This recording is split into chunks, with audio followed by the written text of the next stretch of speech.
Bigots in an apocalypse, who'd have thought it? Hey Spuds, it's Jamie, welcome back to another video. First video shadow, I don't know, but welcome either way. I'm very glad to have you here. Welcome in. I hope you're gonna enjoy this video because today we're talking about The Last of Us 2, Part 2, the game, and specifically talking about the trans rep in The Last of Us Part 2. I am very late to the game for the game, but I'm just in time for the next season of the TV show, which is coming out in April, I believe, and does sound like it's gonna at least in part follow the storyline of the second game. There's some strong hints. I've seen the trailer. It looks like it could be going in that direction. I can't wait to see. But there's one storyline and one character in particular that I want to talk about today, and that is Lev. If it wasn't already obvious, Lev is the trans rep in the game. I'm not saying Lev is obviously trans. I mean, obviously that's why I'm making the video about Lev, because he's the trans rep. Showing that it's not social media that's making people trans, because there's still trans people in the apocalypse, but no social media. Trans people just exist under all circumstances of humans. Transness prevails. And yes, I know it is a fictional game, a fictional storyline, a fictional world, blah blah blah. But my point still stands and is true about trans people. Lev is a young trans boy. He's been brought up in a very religious cult. Because what is a post-apocalyptic storyline without a religious cult? A very dangerous religious cult. They're called the Seraphites, also known as the Scars. And part of what they do and their cultishness behavior is enforce incredibly strict gender roles onto members of their community. Now, when Lev rejects these gender roles by shaving his head, something only the men do in this particular cult, and Lev was assigned female at birth but is a trans boy, that is not taken very well by the Scars. Well, why do you think he did it now? Shaved his head, I mean. Last week, he got assigned his role in the community. He wanted to be a soldier like me, but they decided he was to be a wife. They reject and then hunt him down. Yes, because being hunted by zombies is clearly not bad enough. Bigots still bigoting in a world where they can literally be eaten alive. But oh no, the real horror isn't the flesh-eating mushroom zombies.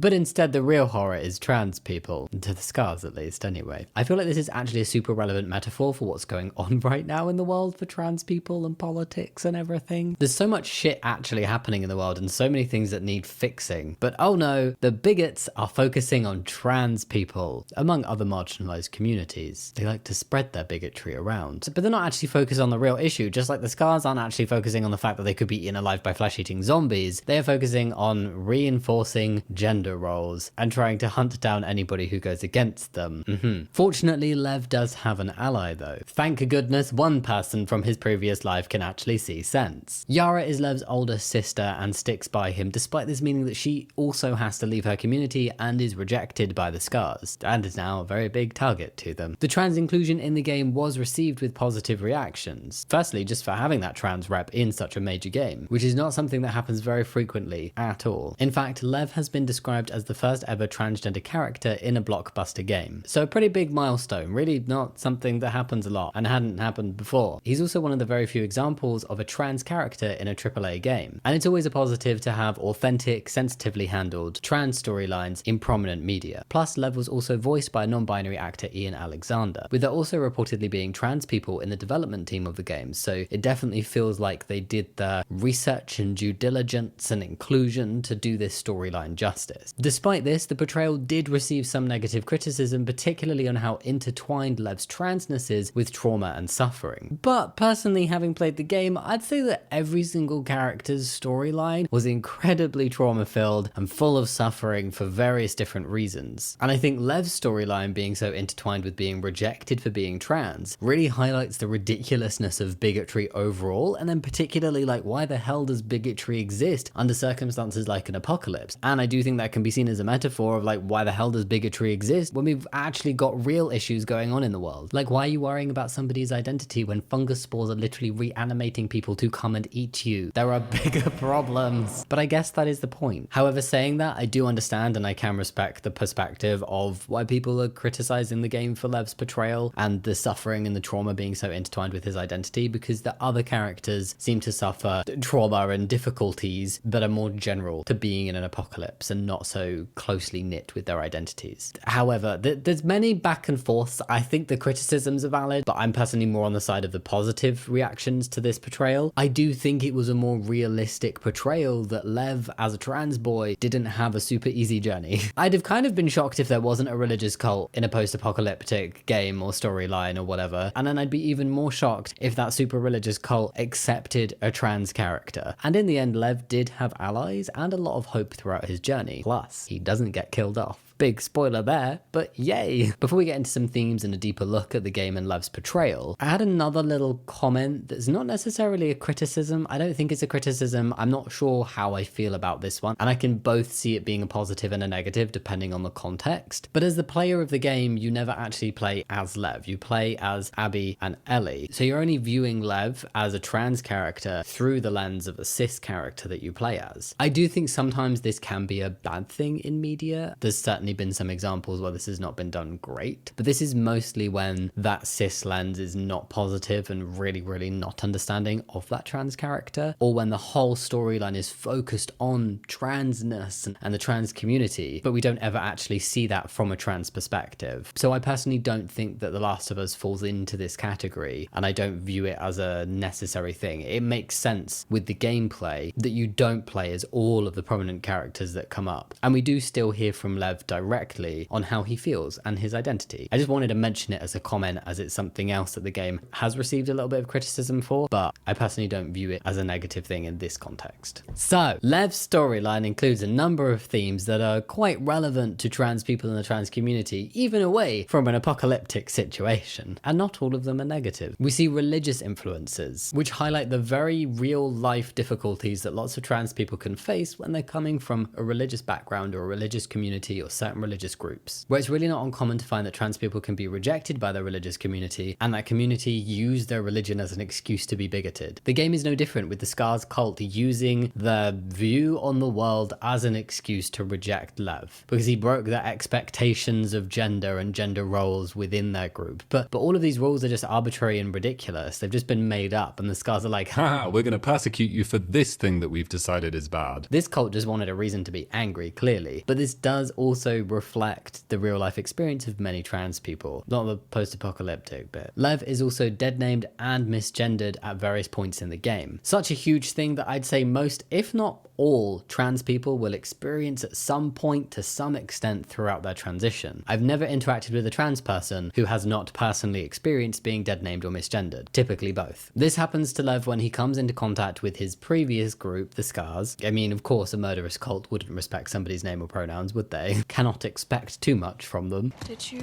hear what they called me?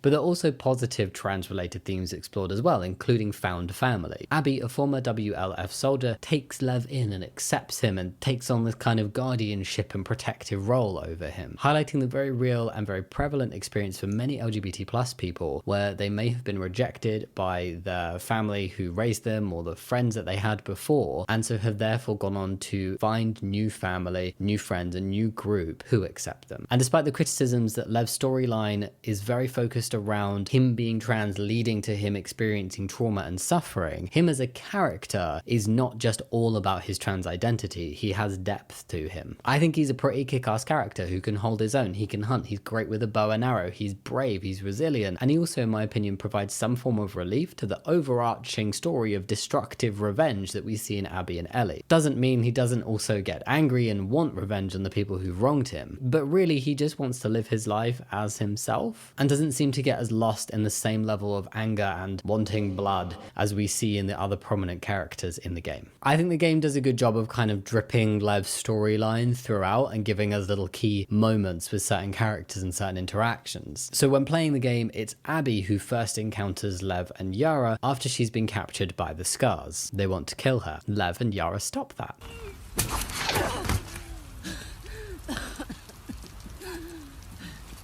The initial intro we have to Lev is that he is a boy, there is no mention of his past, and I think it's a good choice, and I always like it when media does this and introduces a trans character away from their transness. We see him first and foremost as a really good shot with a bow and arrow. as someone who is brave, as someone who is there to rescue his sister, and as someone who has this connection and care with another person. And we see a lot more to him before even finding out he's trans. The explicit intro of his transness comes a bit later on during a discussion between Yara and Abby, when Yara explains that he was exiled for shaving his head. How much did he tell you? Not much.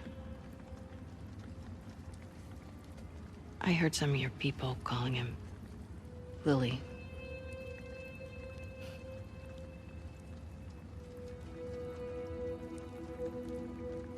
For a long time, I didn't understand why he was questioning the laws, the traditions. When he explained to me how he felt inside, I told him he had to keep it to himself. I was hoping he'd snap out of it. He seemed fine for a while. But then he shaved his head. Like one of the men. This is something Lev has mentioned, but he's very light on the details with Abby so far. So you're gonna tell me the real reason why they're after you now? I did. They want to kill a little boy because he shaved his head. I wasn't allowed. It's a rule. I broke it. Jeez. So why'd you do it? I don't know. Pretty punk rock of you. Punk rock? I get the impression you don't follow most rules. Oh. I guess so.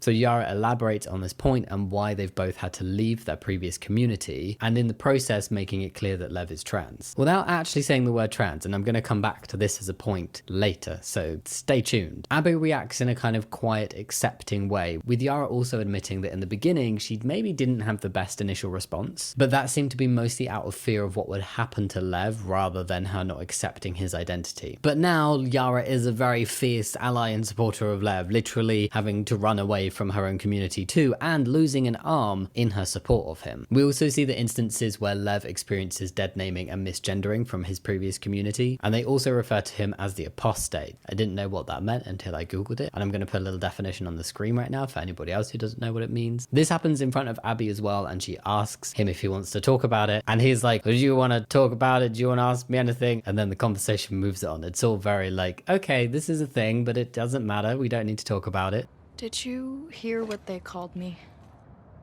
Yeah. Do you want to ask me about it? Do you want me to ask you about it? No. I think it was a very respectful and realistic conversation to be had. I feel like it's clear why Lev would feel a little bit hesitant to open up to anybody after he's literally had to flee from his previous community because they wanted him dead. That might lessen your trust in others just a little bit. The dead naming and misgendering faced by Lev is rarely explicitly mentioned by him and discussed by him. He mostly seems to ignore it. I think that highlights a very real world experience that a lot of trans people face in terms of transphobia. Dead naming and misgendering just starts becoming part of the trans experience at some point for many people, and including the experience of having to deal with people who hide behind their religion to be bigoted. Throughout Lev's storyline, we also see how he feels about his mum, and that he still cares about her despite the fact that she rejected him and stuck by the religious cult rather than her child. He's even worried about if the cult is going to punish her for his actions. Lev! What's he doing? He's going after her. After who? His mom. She's gonna kill him, Abby. I think again this mirrors how a lot of people can deal with parental rejection for multiple different reasons. One being hope that their parent will come around and accept them one day, which does happen for a lot of people, but not necessarily everybody. And that many people, despite being rejected by those parental figures, still care about them and still worry about them and still want to protect them in some way. The journey that Lev has in terms of his mum and acceptance ends with his mum dying. He actually goes back to try and save her and protect her, and she attacks him. And when pushing her away, she falls and dies. Yes. Oh, thank God. Did she do this? I just tried talking to her. I tried to make her understand. But she just kept yelling. Lev went to do this on his own after Abby and Yara told him not to. Yeah, to try and convince their mum to come with them because they're trying to find somewhere safe. And he's like, I don't want to leave my mum behind. Abby and Yara go and rescue Lev at this point, and very sadly, when leaving the Scars Island after they have found the mum dead and Lev very distressed, they rescue him and they start to leave. Yara is killed whilst Abby and Lev escape together. It's very sad. Why did Yara have to die? But then Abby and Lev are caught by a different group who are even worse than the Scars, it could be argued, and yes, really, even worse. They do survive in the end, but it's a rough road. Honestly, nobody gets a break in this game at all. It's very horrible for everybody involved, as you would probably expect the apocalypse to be.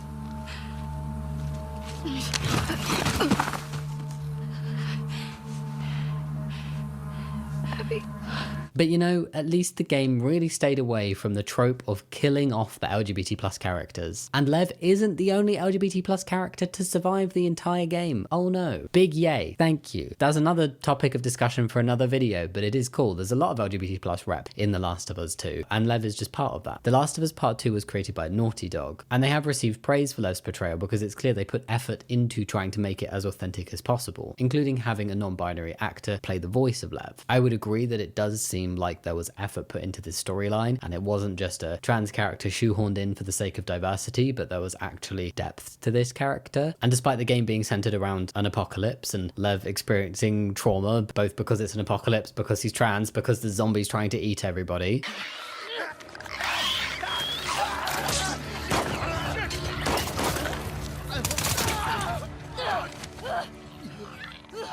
we also see common trans themes highlighted, both positive and negative, throughout his journey. And these mirror a lot of the non-apocalyptic trans experiences in many, many ways, including the importance of chosen family and including the ridiculous and pervasive nature of bigotry. Now, going back to the little thing I told you I'd talk about, and that's the fact that when we find out that Lev is trans, the word trans or transgender is not actually used. And this is the case for the entire game. And it really intrigues me. So despite it being clear to players and other characters that Lev is trans, the word trans is never actually used. I don't know what I think about this personally. I don't know if it's better to actually use the word and have characters and people say trans or transgender to make it clear that it's not a dirty word and to break down the stigma of that, or if by not using it, this kind of allows the trans character themselves to be more than that transness, to not just be labeled as trans, but their identity be described in a different way, if that makes sense. Or maybe I'm just overthinking it and it's very context dependent. I don't know. Let me know what you think. I didn't hate it in the context of this game, but I also think that the term trans is not something that we actually see spoken out loud enough within media. I would be intrigued to hear other people's opinions. Overall, I think it was a great step forward to see this kind of trans rep in a mainstream major game, and particularly for quite a prevalent character within the story who doesn't die. Yay!